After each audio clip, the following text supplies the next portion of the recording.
What's up, y'all? Aroneous here with another Raid Shadow Legends video, and in today's video I kind of want to just go over the progression and the state of my account right now, and I'm a little bit torn because I'm not sure which champion to build next, so let's get into this. Alright, so at the tavern here, I am a free-to-play endgame player, or close, very close to endgame player.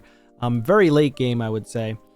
Some would say I am endgame, but I'd say late game. I just need to beat Iron Twin stage 15, and then focus on Sand Devil's Necropolis, and then I guess Platinum would be the next thing to do for this free-to-play account. So just to take a peek real quick, so that was my roster, but let me just go through here. So I've beaten all dungeons, stage 25, so 33 seconds on Spider. Dragon's Lair, 134. I can probably get that a little bit faster soon. 341 for Ice Golem. I don't really farm that very often. So Sand Devil's Necropolis, I haven't really been farming it too much. Only when the weird quest comes up where it says to farm, get enough oils from Sand Devil's Necropolis to ascend a piece of gear. So that's what I've been focusing on mainly. And Fire Knight, of course, stage 25, I do that in about 3 minutes, but I need to focus on getting that team a little bit faster as well. Spiders, we did that. Minotaur's Labyrinth, that's a 21-second run for me. And I can complete all of the keeps, no problem at all. And just Iron Twins. So Iron Twins, I'm just stuck on stage 14 and 15. I don't have Helicath for the block damage or Rosh card, so I can't run that type of team. Plus the Unkillable team, I did explain it in a previous video, that I would have to take apart my Ultra Nightmare Unkillable team, which I don't want to do that, just to create an Iron Twins 15 team. So I'm just going to probably go for this fusion that's coming up, OELLA. It's going to start tomorrow, I believe. So it should start tomorrow, the fusion. And OELLA is pretty good because she does have that ally resistance in dungeons by 75. So that's going to help me. And then I just realized that I do have quite a few champions that are legendary that I want to be building. And one champion that struck my eye, now that OELLA is going to be here, and someone who I think could pair really well with her, is NARI the Lucky, because he has the A2 that decreases accuracy on the enemy and decreases resistance on the enemy as well. So that means you can bring your thresholds down significantly. So NARI was an old fragment or past fusion, and I did get him, I just never really truly built him.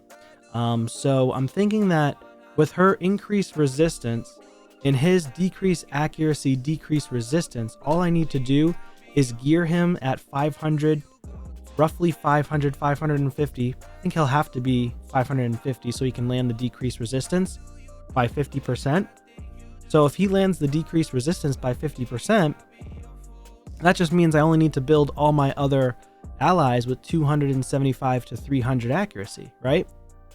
Which is not bad. Which makes room for me to be able to build more resistance. That makes sense. What do you guys think about that? Leave it in the comments down below. But I just realized, like, he's going to be massive. He does have the provokes and counterattack, which I don't really care. Steal a chance of stealing a random buff from the target. I wish this was decreased speed. If this was decreased speed, NARI the Lucky would be ridiculous in Iron Twins. But reality is, booking this right here out to a 3-turn cooldown would be insane against the Iron Twins, in my opinion. So that's not bad, and it is attacks all enemies, so it could be also really good against Hydra. So he's not a bad champion. Plus, this champion's accuracy is increased by 5 for each buff on each ally. So that means if you're stacking, like if you use a Sifi, or if you use a Duchess and they place 3 buffs on each ally, in Iron Twins, I believe you can bring in 5, so that's times 15, so 15 times 5, so you got 30, 60, you're looking at 75 accuracy right there, increase on NARI the Lucky. So I'd only need to build him for, like, maybe, let's just say, for safety's sake, 500 accuracy, and then bring in my Duchess, potentially. But he wouldn't have enough accuracy at this time, of course. But I wonder if I try to put him in here. Let's try stage 12 just for example. So if I were to put in NARI, it wouldn't make sense because my Geo is already at 560 accuracy. So ultimately I could drop Geo's accuracy to like 500 or 400 and then have Nari in there. But of course, you got to think about it this way too, is that every champion that you pull out that doesn't have like a decreased defense, decreased speed, is taken away from your team currently, right? So Nari would slot in for essentially a Vogoth, and then OELLA would slot in for the other Vogoth. But I guess my only issue is, will that be enough to try to resist? Because OELLA would have to be the highest speed on the team so she can place increased resistance right away, and she would have to be faster than stage 15 of the Iron Twins, which is over 250 speed. So safety's sake would be 260 speed for your OELLA, and then she could place the increased resistance. I guess that would be helpful, but again, she would also need she would have to have accuracy in order to land her speed debuff.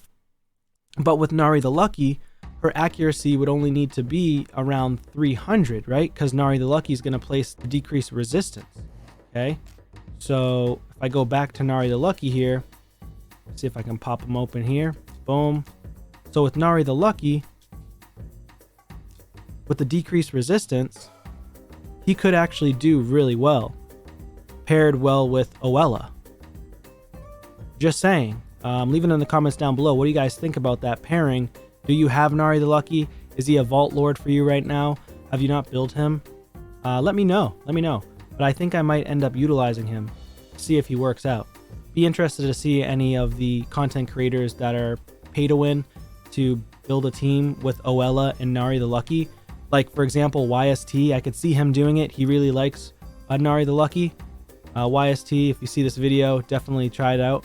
Let me know how that goes, because I'm not going to be able to build that anytime soon. Maybe within the next couple of months, but not as fast as other content creators out there. So I've been focusing on Clan Boss. Our team now does down Nightmare and Ultra Nightmare every single day. So my clan, this is like my baby. You know, this clan is amazing. Everybody does a great job, and we've been just grinding together for such a long time. And finally, we've been able to achieve beating Nightmare and Ultra Nightmare. And I think I'm one of the only content creators that's free to play that built a clan starting as free to play. And I have a team of people now who can help beat Nightmare and Ultra Nightmare. Now, not everybody's free to play or on this clan, which is not a big deal for me. It's just the fact that I created a clan as free to play, which most people don't do that. Most people just go into a clan that automatically can beat down Ultra Nightmare or Nightmare. And I never use RSL Helper or BlueStacks on this account, pretty much ever. The only time I tried it one time, and then I just never used it again. I've always manualed everything or used the auto battles that I've been given. And then, so more recently, I started to get more and more Sacred Shards, Void Shards, and Ancient Shards because the clan is just doing an amazing job. So hats off to everybody in the clan. Appreciate you guys. I might as well go ahead and pull these soul stones for you guys too. Maybe I can get a legendary champion here. Okay, we did get an epic. Thylesia. I personally don't use her. I have plenty of decreased defense champs. Akoth the Seared. 1 star. I don't use him either. Okay, but I do need to build him though. I want to try him out. 2-star Marquise. She actually hits really hard for a rare champion. Okay, another rare. And we got Mystic Hand. So that's nothing crazy there. It is what it is. Oh, so just going over the tournaments, of course, we have the Fire Knights tournament, which is using only rare champions. I know a lot of people have actually tried going for the Fire Knight tournament. I personally didn't even do a thing. I've been just focusing on my masteries on champions. Tag team, I'm focusing on a little bit, but not too much, honestly, because tag team is kind of boring. It just takes a long time to play tag team too. But yes, I highly do suggest for you to try to push in tag team if you can help it to get the extra rewards. And then I've been just focusing on completing masteries. So in the past week, I've completed masteries for Versulf the Grim. And I did a video recently on it, so check out the video on Versulf the Grim. I did actually update Versulf the Grim since that video and made him faster with more HP, a little bit less crit damage, but he actually does better with higher speeds. So there's Versulf the Grim. And then I also got full masteries on Tila Gormain, Personally, I put Tila Gormain in a retaliation set, and it works really well in Hydra. Like, really well. She steals the buffs that get stolen from you pretty frequently. Of course, you may have to click on the specific head that steals the buffs so that she attacks the right head. But other than that, it's not too bad. And then I got her full masteries. I put her with War Master because they reduce the damage she does. So I had to like switch her out of gear a little bit.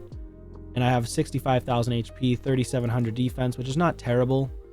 She did get that buff where she can place the HP burn in continuous heals. This has always been a thing with continuous heals. The HP burn used to be attacks one enemy, but now it's attack all, and she's actually really good now with a 3-turn cooldown. 100% chance if you book her out. I don't have her booked on my account. I also have been working on Genzen. So Genzen, I have mine really fast. 251 speed. He's my debuffer, 415 accuracy. Genzen, I actually really like Genzen. I think he's a great champion. I do have him in Giant Slayer. I thought that was nice to put him in. That's what I did for his faction war abilities. So you could also go with Helm Smasher too. He does a pretty decent amount of damage. And I do like his A3 that ignores unkillable and shields. And fills his turn meter by 30%, and then additional turn meter based on, you know, specific conditions. But yeah, the decreased defense is nice, and then the unkillable is nice, especially when you're going against Skull Crown and you're going against Leorius, things like that. He can be pretty helpful in that instance. I did complete Duchess. I've already had her complete for a little bit. I also completed Martyrs. Martyrs is not bad. She's in some random gear. I put her with some okay stats, but she's not that great. I wanted to try her out instead of Rosin. So we have counterattacks on the Ultra Nightmare team.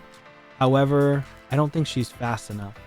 So if I show you my team, this is my current Ultra Nightmare team. And the issue is I would need to slot her in for like Rosin. So 176 she's at. So I would need 3 more speed to hit 179, which I actually could do just fine. And she's also sort of a damage dealer. So she has the decreased defense on that A1. Geomancer has the weaken and the HP burns. So she would work fairly well, and to be able to put on all those buffs would be fantastic. I just wouldn't put on those buffs until I complete the setup. And then once the setup's complete, then you can use the counterattack buffs. So I do want to try her out and see how much more damage I can get with her. Actually, let me see if I have any glyphs. Can I glyph anything? Do I have speed on here? No speed. Okay, so this one, I would need at least 3. Honestly, I can get 4 as well, would be fine. Yeah, so we'd be fine at 180 speed as well. I kind of want to try her out right now. You know, let me try it out. Let's see if she does any better. So I'm trying to work towards a 1-key team for Clan Boss. And right now I can 2-key no problem. So I get about 55 million, 50 to 55 million, sometimes 60 million per key with this team. So I do have to do the setup, of course. Now, if I were to take out Rosin, right now the Clan Boss is Red Affinity. So it would actually work perfect with Martyr since she's Spirit Affinity. So Martyr, where's she at? So I'll slot her in instead. And I'd want to decrease attack is nice, but I don't really need it. I'm not sure how much damage she does on this ability, but I would prefer to go with this ability. Every 4 turns is fine because it increases the defense of our allies. So I think that he's based on attack. He's based on attack. Nobody else is based on defense, unfortunately, besides her. So she's going to buff herself, give herself increased defense 60%. And hopefully she'll do more damage in that regard. She doesn't have too high of crit damage. Eventually I'll re-gear her and get her in better gear. So let's try this team out. So we'll go ahead and do the setup. So with this setup, basically, let me make myself a little smaller here. So with this setup, how it works is you go with Maneater first, A1. Seeker has to be on a 3-turn delay. If he gets hit, then it's actually a 4-turn delay. But if he gets hit, then you just go full auto after that. I go right into the A3 with Geomancer, A1 with Santa, and then she's going to take a turn. Honestly, I can probably just do the counters. I don't think it makes a big difference.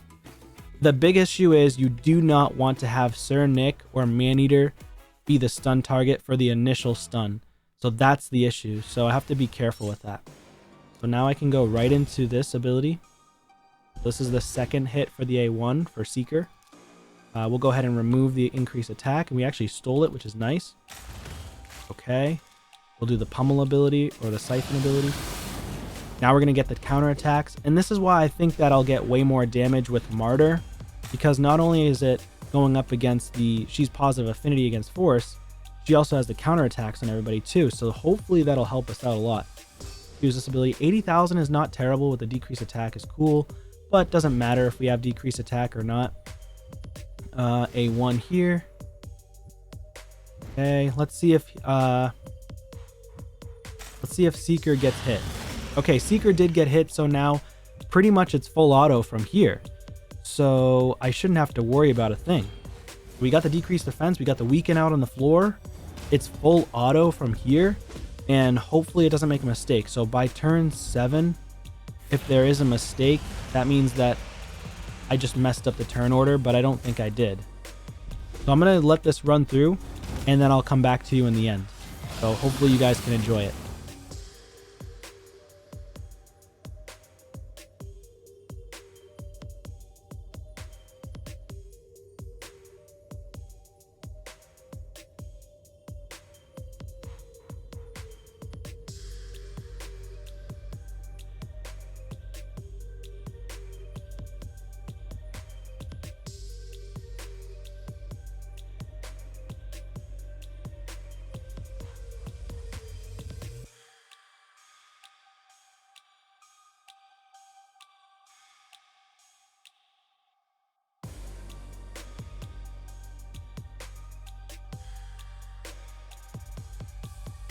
All right, so I'm back here, and as you can see, I got 49.68 million damage. Of course, we've got Seeker with 9.3 million damage behind me, Maneater with 7.9 million, Geomancer 22 million. Guy is a beast, man. Martyr 5.7 million, Sir Nicholas 4.5 million. Martyr would be better in a toxic set, in my opinion. If I could get her in a toxic set, that would be fantastic. And then she'll do, I would want to get high damage toxic set with high defense and damage. 179 speed, 180 speed is fine on her for this build. And Sir Nicholas, of course, they nerfed Brimstone. And now, basically, I never land Brimstone with Sir Nicholas because in the past, before the nerf, he was landing it every time, 20% chance. Now they nerfed it to a 15% chance. Not only that, you require accuracy, and all you know out there, at least I assume that you know, Sir Nick does not require accuracy, so now he's not landing it ever. And so I'd have to rebuild Sir Nicholas in this composition with the speeds that he's at and the damage, and it's just really irritating that they did that. You have to have a 6-star awakening for your champion to be able to land it without any accuracy. I kind of find that somewhat irritating. You can also now remove the blessing if you use like a Madame Ceres can strip it now, or no, a cleanser, I mean. So you could use a cleanser to strip the debuff off of your team now. That's also kind of irritating. Same thing happens when you're in the Sand Devil's Necropolis. If you put a Brimstone or Smite on the Sand Devil, he just removes it every time he wakes up and uses a specific ability to remove all the debuffs. And same thing with Hydra, he removes everything. So that's kind of a pain. Now, I will say there's a current sort of buff, a pseudo buff that they gave it, where in Hydra you can spread the debuff to anybody. It can still be cleansed, but the fact that you can spread it to all the enemies is definitely beneficial for you as well. However, that's probably going to get nerfed. I doubt that they're going to keep that in the game very long. And if they decided that, yes, we do want to keep it like that, then that's actually a positive, but the issue is you still need accuracy. So that's my run there. 157 million 3 key. And we're getting close to downing Ultra Nightmare, only 9% left. So we do typically down Ultra Nightmare every single day. All right, so there's that. One thing I did want to note about Martyr, I shouldn't have used her counterattack ability right away. I should have waited, because the boss ended up using his AoE before Martyr took a turn. So you kind of want to wait until, maybe you want to delay that counterattack so that the counterattack goes on for both of the AoEs on the boss. So if I did that, I probably would have got maybe like 3 million more damage, or maybe 6 million more damage. So still not a bad 2 key there though. That's going to be it for this one, guys. I appreciate you for watching if you stuck around for so long. Let me know what you think, though, about Nari the Lucky. Do you think that he's going to be a good champion to pair with OELLA? I do think he'd be pretty good paired with her, as long as you put him as high accuracy, so you could decrease the resistance on Iron Twins, decrease the accuracy on Iron Twins, which means you can lower your threshold for accuracy, lower your thresholds for resistance on your entire team. And then of course OELLA is going to place that increased resistance on your team, so it just makes it that much better.